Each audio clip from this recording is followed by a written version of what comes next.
So we're doing the pre-flight checklist right now. All right. Okay. Cool. So pre-flight checklist. Let me see if the other one's actually working. Maybe it's better. So that one is for the 1977. The other one's. So you always want to follow the checklist. Okay. Right. So Right here it says weight and balance performance, aero complete. You'll learn what aero is here in a bit, but you should those are good. Fuel gauges, fuel valve. And we want to check the lights and the flaps and the master. So to do all that, we want to turn on the master. So go ahead, press that big red button. The big red button. And you want to turn on all the lights, including the pitot heat inside. So all the white ones. Yep, all the white ones. So you want to turn those on. Okay, right? They're on. Cool. And what I like to do, I like to give a little bit of time for the pitot tubes to just heat up a little bit. Just the element takes a little while, especially if it's cold out. And, right? Yeah, and you said that you like to start at the pilot side. Always at the pilot side, right? And then I check this. This is the stall horn right there. Okay. And so whenever lift gets, whenever we stall, that thing gets lifted up, and then we hear the stall horn. And then we'll walk around to check the left red nav light and the strobe light. Anything strobe, this is an anti-collision light, and when I say anti-collision, it's anything that tries to get your attention. To get your attention is called anti-collision. And these nav lights are just constant. Yeah. You only need these during the night. You need these during the day and night. You need these operational legally. Okay. All right. Okay, got it. All right, cool. So we'll come back. You see that beacon right there? Yeah. That red glowing, that's another type of anti-collision light that also needs to be operational. Okay. Right. The back right here, right under the red, is going to be the nav. Another nav, the white nav on the back side. Okay, white nav here. Okay. So does this need to be operational during the day or night? Day or it's not blinking, so it needs to be operational at night. At night, right? Yeah. So anything you need to be able to get other people's attention 24 hours a day. 24 hours a but day. Those nav lights only at night. Right. Got it. Cool. We'll check the right strobe because both sides have strobes. Right. Boom, boom, boom, and then you got the green on the right. So red's gonna be on the left, green's gonna be on the right, and white's in the back. And then we'll go over here, we'll check the landing light and the taxi light. Okay. Right here.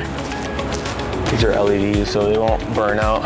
Okay. Do keep in mind, it's really important if you have like any sort of non-LED lights, just classic landing lights or classic, nav lights. Yeah. Really be sure to only turn them on when you need to turn them on. Okay. Just because they'll burn out quickly, but if they're LEDs like that, they should be fine. Okay.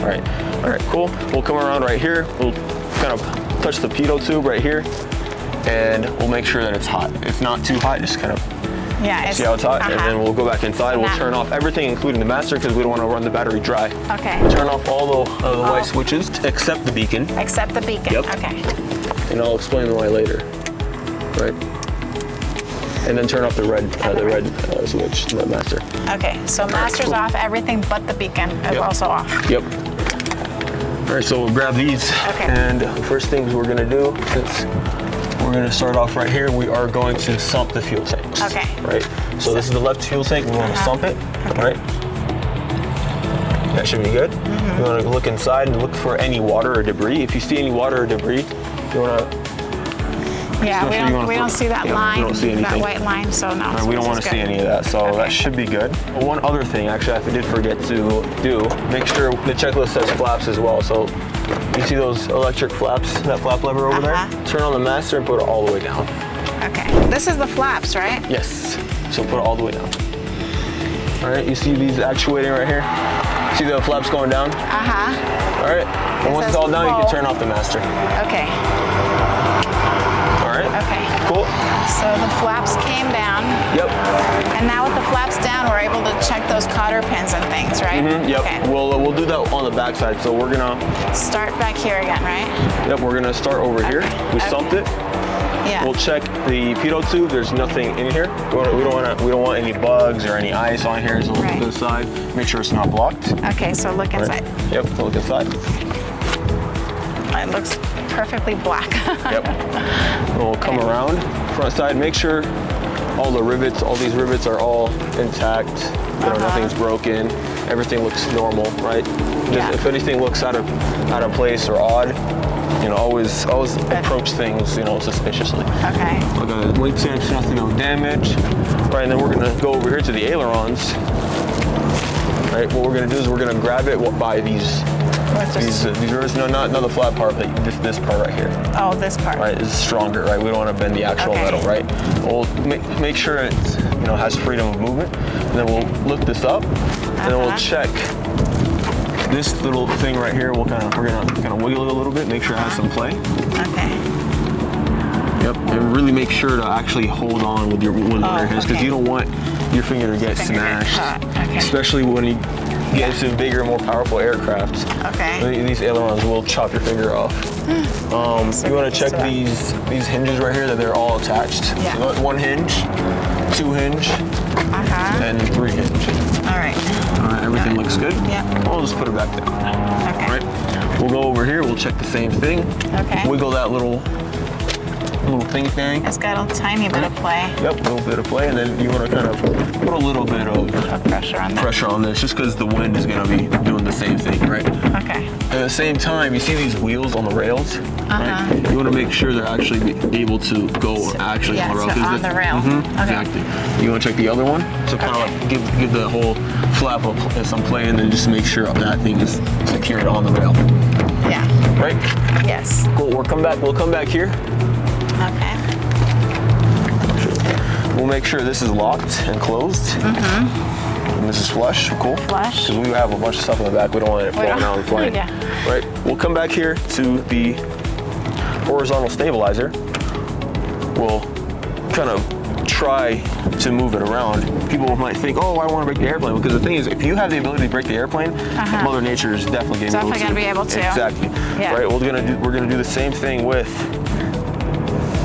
the elevators. Okay. So we want to do that. Right. Cool. And then you want to kind of check freedom of movement right there. All the way up. Oh, all the way up. All the way up. Right. Cool. Yeah. Okay. And we're gonna pop a squat right here. We'll do the same thing with the ailerons. Grab it by the strong part. By the strong part right here. Lift it up. Make sure Check those little pins. everything looks good. Right. That should be good. This is the rudder right here, just like on a boat. Okay. Right. You want to grab it by the bottom and the top. Just watch out. We'll kind of make sure that it moves. A lot of rudders have no push placarded on them, but this one doesn't, so you can actually move it freely, right? And as you move them, so move it this way. You want to look inside, make sure these pins are all secured. And all these bolts and everything are all secured. Okay. Right? Come around here. This is the trim tab right here. We'll make sure this is locked in place. It has a little bit of play, but we'll make sure that it's, don't actually put a lot, just make sure it stops both ways, and just do the same thing that you did with the other side. Right? Make sure it has freedom of movement. Yeah. Yep, exactly. I'm gonna pop a squat and we'll check right under it. Okay. Right. Right. Looks good to me. All right. Okay. Cool. This right here is the ELT antenna. Okay. Right. You see how it looks a little more serious, or a little more rustic, or a little more not as pretty as the other ones. This is the ELT, right? Because emergencies aren't very pretty. Okay. Right. Watch out for these static wicks. Oh, static. They let static electricity dissipate just so we'll have better comms. These antennas right here, these are nav antennas. You see how a VOR is like a V? These are for VORs. VOR. Right? Yeah, remember that it looks like a V for VOR. VOR, exactly. Right. So when you see a V, no VOR. These are called nav antennas. Nav. Or navigation antennas. Okay. We don't need them in this stage of your training, but just know that's what they are. These two antennas at the top right there, those are COM1 and COM2, COM antennas. Okay. Those are the ones that we're always going to use. Okay. Talking ATC and CTAF. Those two little bumps up there, those are GPS receivers. That's for the GPS on the airplane. Okay. And we'll come around and check the empennage. There's a fuselage and an empennage, right? Empennage is the back part, right? Okay. The fuselage is the front part. The empennage is the back. Okay. We'll do the same thing with the flaps over here. Make sure this has some plane in. Yeah, a little bit. Make sure those wheels are on the rails. That they're on the rail. Yeah, it's on the rail. And at this point, we didn't have any wheel pants, we check the brakes, but right now we can't check the brakes and the treads and everything, but should be good. All right, then we'll come around right here. We will do the same thing, make sure it has freedom of motion, and we'll check if that has play. Make sure you actually hold this, right, by the strong part. Hold this so my finger doesn't get... Yep, make sure all the hinges are good. Okay. So, right hinge. Hinge 1, hinge 2, and hinge 3. And hinge 3. Okay. Right, and then get it back right here. All right, we'll walk around this way. Okay. Make sure there's no damage or anything. This is just some chipped paint. It's not going to really affect anything structurally in the airplane. We'll come around this side. We'll make sure the leading edge of the wing is, not disturbed with anything, or it's not broken. Not broken, but it's not damaged. Right. And then right now we'll sump the other fuel tank. Okay. So right here we'll look for, what are we looking for in the... We're making sure that we don't have any debris in there, and that there's that line of water. Yeah, there's no water. Water is more dense than fuel, and so it sinks to the bottom. So it'll sink. Right. And we'll see that white line on the bottom. Yep. If there is any water. Hold it up in the sun. What color is 100 low lead? It's bluish. Yeah, light blue. Right. Cool. We'll put that back in there once we get the stepping stool. Okay. Come around right here. These are called cowl flaps, right? And this is called the cowling. The front part, this is called the cowling. The metal part, the metal, the shirt that the engine wears. That's just like how I'm wearing this polo. This is this is the polo for the engine, right? Got it. Cowling. This right here, the cowl flaps, they either open or close with a little lever inside the airplane. I'll go ahead. I'll demonstrate it. Okay. I don't know how close they close. Oh, they do close all the way. Okay. All right. So they're closed all the way now. Right. And these are basically like doors, so this provides for better cooling. Whenever we're climbing out, we're going to have these open. These nostrils of the engine, the air is going to come through it, go above the cylinders and cool them, and come out this way. So it just provides for better airflow. Okay. See this exhaust right here? We're going to make sure there's no cracks, because if there's a crack out here, there's a big chance that there's a crack inside, right, and that can lead to carbon monoxide poisoning if it leaks into the cockpit. So I should look at that right now? Yes, definitely. Go look for that, see if inspect it, see if there's any cracks. I don't see any cracks. I don't see anything in there. Okay. Right here, this is the nose strut. I like to have 4 fingers worth of strut right there. And we make sure that the tire treads are good, but we can't really see it just because of the wheel pants. Okay. All right. Now we'll come around to the front. We'll make sure this is the air intake into the engine, right? Okay. A lot of people think that these are the air intakes, right? Okay. These are just for cooling. Air goes in, goes above the cylinders, comes out the bottom. Really complex. This right here is the air that's going into the cylinder to provide that oxygen for the combustion inside of the cylinder, right? Okay. We'll check the props right here. We'll make sure there's no scratches or nicks, right? Kind of go over it. Make sure you look at the front side and you want to look at the back side. Okay. This airplane 182s, this has a variable pitch prop, right? A lot of the time, regular airplanes like 172s or a lot less powerful airplanes, they just have something called a fixed pitch prop, where the actual prop itself, it never moves. It just stays in the same position. Okay. But this one, it actually does this. So just imagine during flight, the prop kind of does this in order to maintain the same RPM, even if you're climbing or descending. And this right here is called the fuel strainer drain. Okay. Right? Like, there's a gascolator at the bottom, which is the lowest point in the fuel system. If there's any water, it's going to be there, because water is dense, it likes to flow to the bottom. And so if there's any water, it's most likely going to be at the most bottom part of the fuel. So what you want to do is kind of pull this, and the airplane is going to pee out, pee all that fuel out, or water, you know? So kind of pull it out. Yeah. So kind of go in there and just pull it out. You'll see that it comes out. So kind of pull it right there. Oh yeah. See? Airplane's taking a leak. Right? We'll make sure this is pushed all the way. Pushed all the way in. Okay. All right, right here is how you check the oil. Okay. Right? You'll pull it out. Right. And you can see that it can have a maximum of 12 quarts of oil. Right now it has about 10.8, 11. Okay. Right here. See that 10? See that 11 right there? Or see that 12? So it's about in the middle. So that's about 11. Okay. Right. We want to make sure we have enough oil in there. I like to have at least 8 quarts for this 182. And in 172, I like to have 6 quarts at least, but this is a little more, a little more capacity, a little more, you know, a little bit more of a powerful engine, right?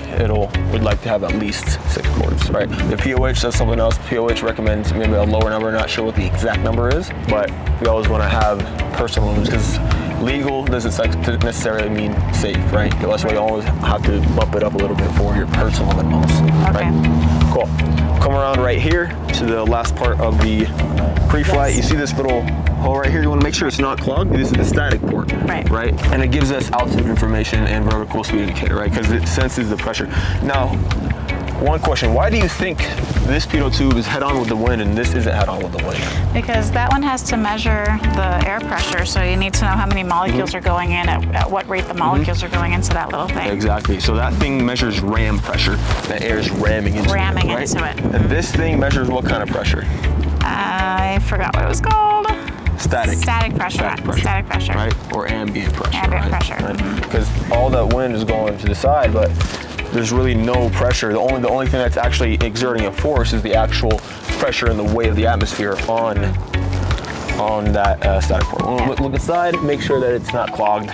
Okay. And that's good, and that should be it's a complete pre-flight. It's great. So one thing that bothers me about whenever I help my husband do a pre-flight check or even with you.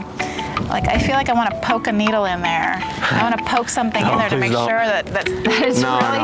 How do I know that really? How do I really know that that's not really clogged? I mean, like, I guess you can get some sort of flashlight, but I do not recommend. You should never stick anything in there willingly. No, I know I shouldn't. I'm just saying that it makes me want to. Yeah, you can always, you can always get a pitot cover, right? You can put it on and remove it before flight. Yeah, we have a pitot cover. Yeah, so. But what about that little thing? How would you even know that it's clogged?